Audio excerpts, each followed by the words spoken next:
afternoon.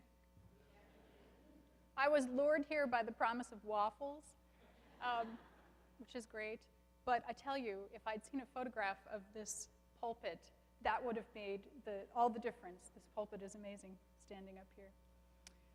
And I want to take a quick moment here to thank Eileen and to thank everyone, Debbie Balling, who has been so wonderful to work with and coming here.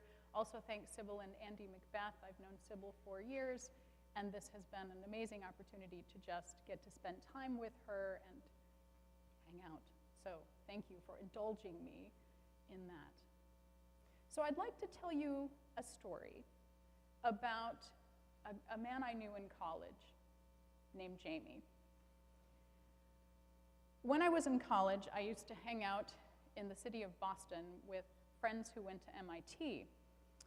And I got to know this fellow named Jamie. He struck me as being brilliant and also as someone who really was allergic to work. You know people like that? Kind of a fly-by-night character. He really never made plans or stuck to them. And before he got to MIT, I think he'd actually dropped out of another college.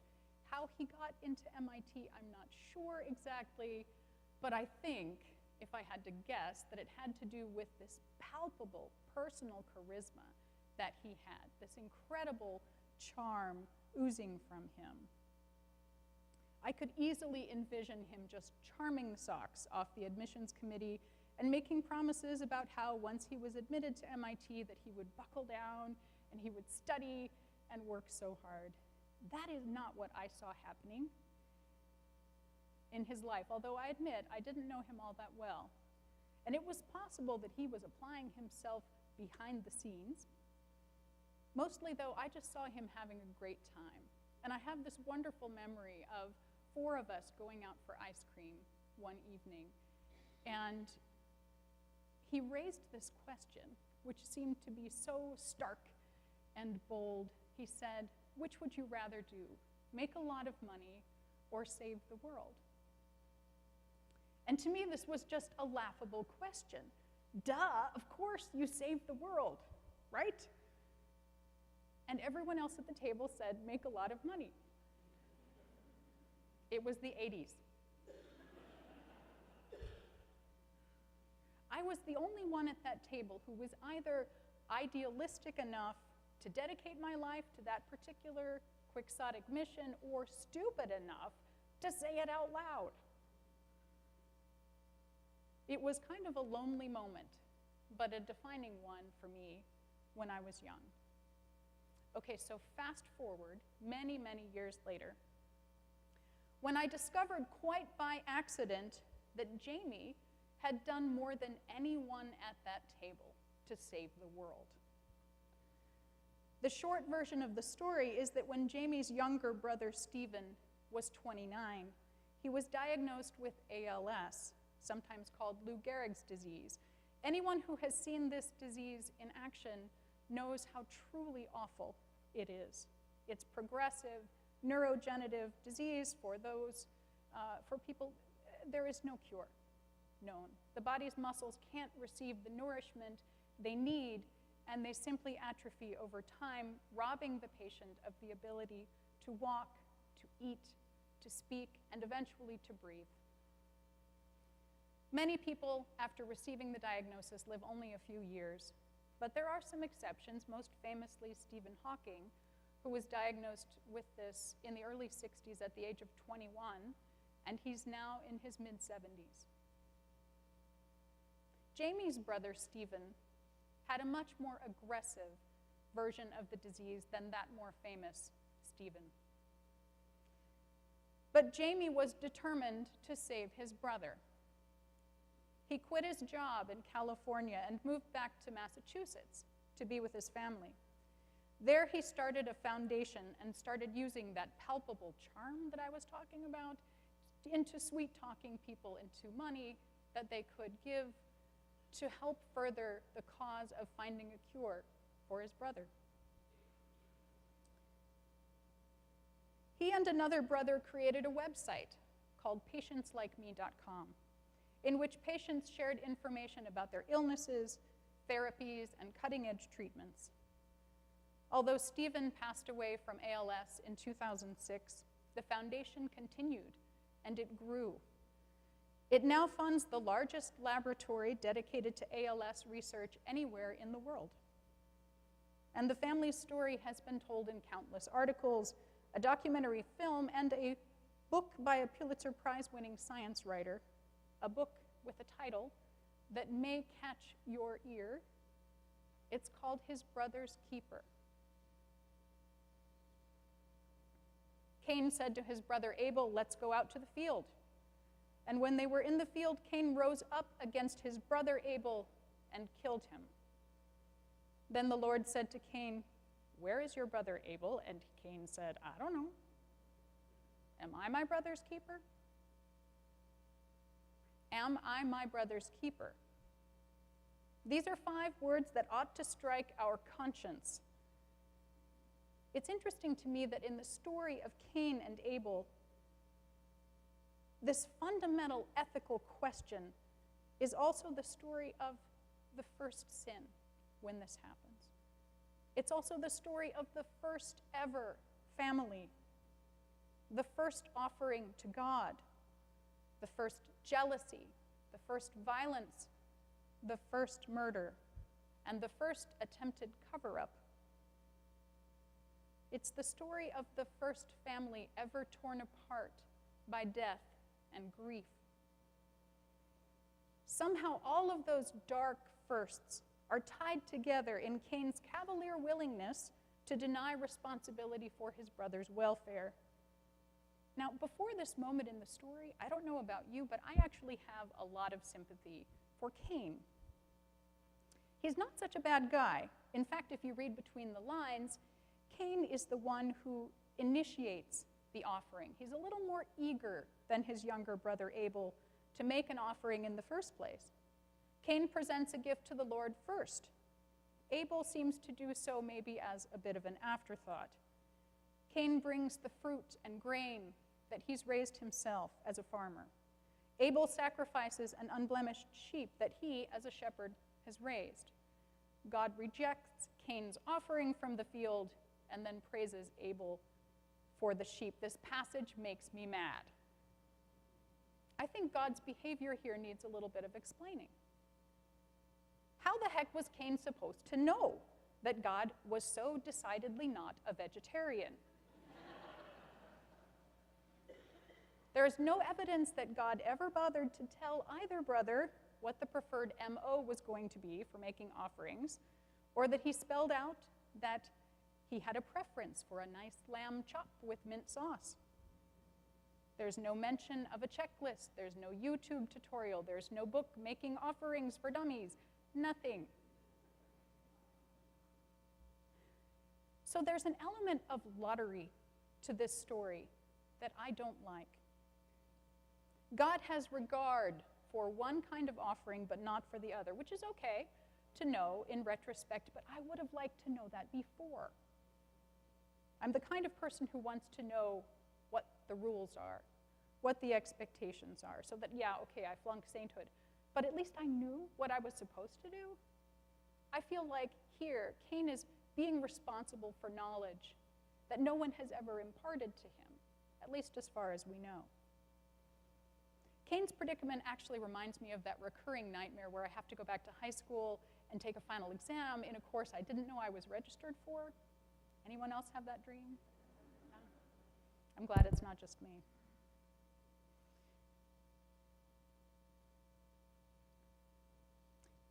It's no wonder to me that Cain is angry and that he shows it on his face. This is the point in the story when the Lord asks him why he's angry and basically tells him he has no right to be angry. Many therapists will tell you that the heat of the moment is rarely the time to tell someone that they have no right to feel whatever they are feeling. But God is not quite as thoughtful as a therapist in this passage, and he presses on. God warns Cain that he is now vulnerable to sin. Cain has to master his feelings or he will fall prey to sin. This is good advice, but Cain is in no mood to hear it, so he invites Abel to the field. possibly the very site where Cain had raised his rejected offering of grain in the first place. And suddenly then he rises up against Abel and kills him. God is there at the scene of the crime within moments. He has heard Abel's blood crying up to him from the ground. This is where we see Cain's cover-up, and this is where I start losing sympathy for Cain in the story. Cain says he has no idea where Abel is. Is he his brother's keeper? The fact that God then curses his ability to farm the land should be a clue to him that yes, he is supposed to be his brother's keeper, and that we, by extension, are too. Life is going to throw some terrible things our way. At some point, you and I, like Cain, might even feel that God has it out for us, that God is not only distant, but perhaps even actively trying to mess with us, that the rules of engagement are not clear. I don't think that that's what's happening with this Bible story, but on another level, what actually happened almost doesn't matter. Whether Cain had the information he needed is a lot less important than how he feels on those days when he can't seem to get anything right. Or you and I can't get anything right when we're not so much the windshield but the bug. And those are the times that we are particularly vulnerable to sin, to not recognizing our interconnectedness with others and the fact that we have a responsibility toward them. When Jamie's brother Stephen was diagnosed with ALS, that was one such vulnerable moment. Jamie could have chosen to lash out in legitimate anger that a 29-year-old young man in the prime of life was diagnosed with this terrible disease, basically handed a death sentence. Instead, he chose to be his brother's keeper, to widen the boundaries of what was possible, not just for Stephen, but for every man or woman who was given that particular death sentence. He chose to be his biological brother's keeper, but went beyond that to dedicate his life to being the brother of all of those ALS patients, people he would never meet. The experience of having his biological brother diagnosed caused a fundamental shift in his thinking, from being a rather materialistic and laissez-faire kid that I remembered, into becoming a leader I would never have expected. Such shifts are possible for all of us. And yet it's hard. We wonder, what are the limits of our ability to take in other people's pain? A lot of us feel overwhelmed just by the needs of the Abels, the needs of the people in our own family, and the claims that they have upon us. It's a paradigm shift to look at every person as that family member and potential claimant. And sometimes the needs themselves just feel overwhelming. Right now, I feel that this is such a time in our nation. I should say here that one of the glorious things about being a guest preacher is that you can say all kinds of outrageous things from the pulpit that a regular pastor can't say. And then just when the people are about to run you out of town, you say, actually, I was on that afternoon Delta flight anyway. So I'm just going to put it out there that right now I find our current political climate profoundly discouraging. And I find our commander-in-chief downright terrifying. Alarming is the word that I have used many times recently. And alarming is not a great place to live 24/7. Do we really want our alarm clock blaring all the time, every time we turn on the news? Or if you're just going to a quiet, nice noontime waffle service and then somebody brings up politics and what you thought was a safe place? Alarming. Alarm clocks are livable for us only because we might only spend 20 seconds a day listening to them before we get to turn them off. Living in a perpetual state of alarm is a new experience for me. And I speak this from a place of privilege. I'm thinking about my neighbor, Manish, who lives right across the street. He's an Indian engineer, not that different from the Indian engineer who was gunned down less than 2 weeks ago. How much more afraid would I be if I were my friend who has had a world opened up to her now that she finally has health care that does not exclude her condition? So I'm afraid of what's going to happen for our country. But the fear that I feel is nothing compared to the fear that is so immediate that other people are facing. This is when it's my responsibility, and maybe yours too, to stand up, to be our brother's keeper, to show that we are better than this. This is why last month I signed up to work with refugees in Cincinnati, where I live. When I arrived at my first training session, the director said that within the first 48 hours of the president's immigration order, they had received more than 200 inquiries. I could hardly find a seat at this training session, and hundreds more people have come forward since then, wanting to know how they can help.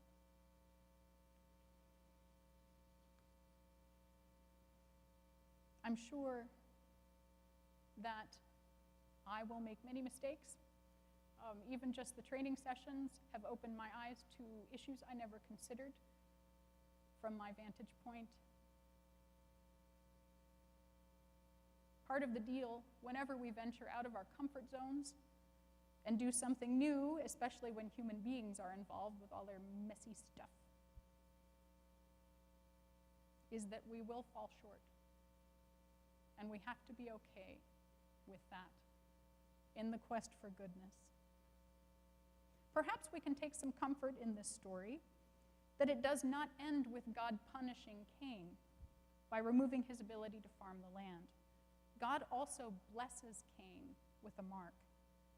Weirdly, in the history of our creative biblical interpretation, we have married systemic racism and weird biblical interpretation to interpret that as the, quote, curse of Cain, that it was somehow race-based. This is a deep misunderstanding of the biblical text. We don't know physically what it was. All that we know is that the Lord did something to change Cain's appearance so that anyone who looked upon him would know that if they tried to harm him, it would rebound upon them sevenfold. God is still protecting Cain at the close of this story, despite what Cain did to Abel. Cain may have failed at being Abel's keeper, but God will not fail at being Cain's. Perhaps that's part of why today's lectionary, in addition to the Cain and Abel story, also includes a beautiful passage from Psalm 32, which is all about the joys of forgiveness. You are a hiding place for me. You preserve me from trouble. You surround me with glad cries of deliverance, the psalmist says. And that's exactly what the Lord has done for Cain. God has preserved him from future trouble. Even though Cain didn't even acknowledge what he had done, he hasn't shown any remorse. But God is still protecting him and loving him. I will instruct you and teach you in the way you should go, God says. I will counsel you with my eye upon you. If you and I have ears to hear, God will show us who is our brother and in what way we can protect our brother. God will counsel with us about how to help people, how to shelter them, all while keeping his loving eye on us.